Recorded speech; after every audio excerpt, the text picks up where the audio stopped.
Welcome to my YouTube channel Nandri Art and Craft. நம்ம இந்த வீடியோல Terracotta jewellery பத்திய tutorial தான் பார்த்துட்டு இருக்கோம்.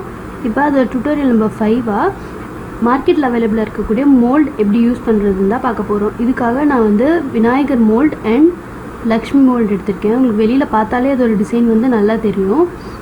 இப்போ வந்து ஒரு ஸ்மால் சைஸ் clay வந்து நான் எடுத்துர்க்கேன். இத வந்து கையில எண்ணெய் தடவிட்டு நல்ல ரவுண்டா எந்த கிராக்கும் இல்லாம நல்லா நீட்டா வந்து ரவுண்ட் பண்ணிக்கலாம். இப்போ இந்த மாதிரி ரவுண்ட் பண்ணிட்டு நான் வீடியோக்காக இந்த கணேஷ் மோல்ட் எப்படி பண்றதுன்னு பார்க்க போறேன். லைட்டா ஆயில் எடுத்துட்டு அந்த மோல்ட்ல வந்து பிரஸ் பண்ணிக்கோங்க. எல்லா ஏரியாலயும் இருக்கிற மாதிரி யூஸ் பண்ணிக்கோங்க. and ஆயில் ரொம்ப யூஸ் பண்ணீங்கன்னா அந்த மோல்ட் வந்து கரெக்ட்டா வந்து விழுகாது. அதனால லைட்டா வந்து ஆயில் தடவினீங்கன்னா போதும். இப்போ நம்ம ரவுண்ட் பண்ணி வச்சிருக்கிற clay எடுத்து அதோட சென்டர்ல பிரஸ் பண்ணிக்கலாம். இந்த clay வெளிய வராம பார்த்து மெதுவா பிரஸ் பண்ணனும். அதே மாதிரி ரொம்ப தின்னாவும் பிரஸ் பண்ணிர கூடாது. அந்த clay-வை தாண்டி ஒரு மீடியம் சைஸ்ல நமக்கு வந்து டென்சிட்டி தேவைப்படும். இப்போ இந்த மாதிரி நான் வந்து பிரஸ் பண்ணிருக்கேன். பிரஸ் பண்ணி முடிச்சதுக்கு அப்புறம் அந்த மோல்ட வந்து கேர்ஃபுல்லா வெளிய எடுத்துருங்க. இப்ப பாத்தீங்கன்னா உங்களுக்கு தெரியும் அந்த கணேஷாவோட அச்சு வந்து நீட்டா நமக்கு கிடைச்சிருக்கு. இப்போ நான் வந்து மெடிசன் பாக்ஸோட கேப் தான் எடுத்துர்க்கேன். நீங்க வேணா எது வேணாலும் யூஸ் பண்ணிக்கலாம். அதோட சைஸ் கரெக்ட்டா இருக்கான்னு செக் பண்ணிட்டு இப்போ நான் சென்டர்ல வச்சு பிரஸ் பண்ணிக்க போறேன். அப்ப நமக்கு எக்ஸ்ட்ரா இருக்க பார்ட்ஸ் எல்லாம் வந்துட்டு கட் ஆயிரும். அதோட கணேஷ் மட்டும் நமக்கு கிளியரா கிடைக்கும். இப்போ இந்த கேப்ல இருந்து கேர்ஃபுல்லா அந்த clay வந்து ரிமூவ் பண்ணனும்.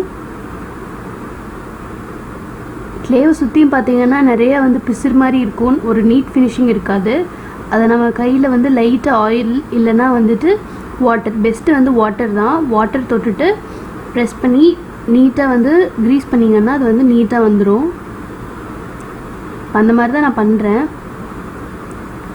இது வந்து நம்ம குட்டி பெண்டன்ட்டாவோ இல்ல வந்து சைடுல வரக்கூடிய பீட்ஸாவோ கூட நம்ம யூஸ் பண்ணிக்கலாம்.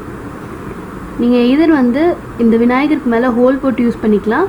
அப்படி இல்லனா வந்துட்டு இப்போ நான் பண்ற மாதிரி யூபின் கூட அட்டாச் பண்ணிக்கலாம். எக்ஸ்ட்ரா இருக்க clay வந்து ரவுண்ட் பண்ணி வெச்சிருங்க. இப்போ நாம யூஸ் பண்ணிட்டு இருக்கிறது ஏர் ட்ரை clay. அதனால வந்து சீக்கிரம் காஞ்சிரும். நீங்க வந்து ஒரு ஏர் டைட் பாக்ஸ் இல்லனா குட்டி கவர் இந்த மாதிரி பக்கத்துல வெச்சிட்டு யூஸ் பண்ண பிட்ட அந்த இதுல வந்து ரோல் பண்ணி வெச்சிருங்க. சோ வந்து ஏர் ட்ரை ஆகாது. இப்போ யூபின் போட்டுட்டு பெண்டன்ட் இல்ல பீட்ஸை யூஸ் பண்றதுக்கு இந்த மாதிரி வந்து பிரஸ் பண்ணிரலாம். மார்க்கெட்ல நிறைய மோல்ட் அவேலபிளா இருக்கு. இப்போ இந்த மாதிரி நம்ம மோல்ட் வந்து பண்ணி முடிச்சிட்டோம். இதே மாதிரி வீடியோஸ் தொடர்ந்து பார்க்கணும்னா நம்ம சேனலை சப்ஸ்கிரைப் பண்ணுங்க. ஏதாவது கமெண்ட் இருந்தா நம்ம கமெண்ட் பாக்ஸ்ல தெரிவிங்க. நன்றி.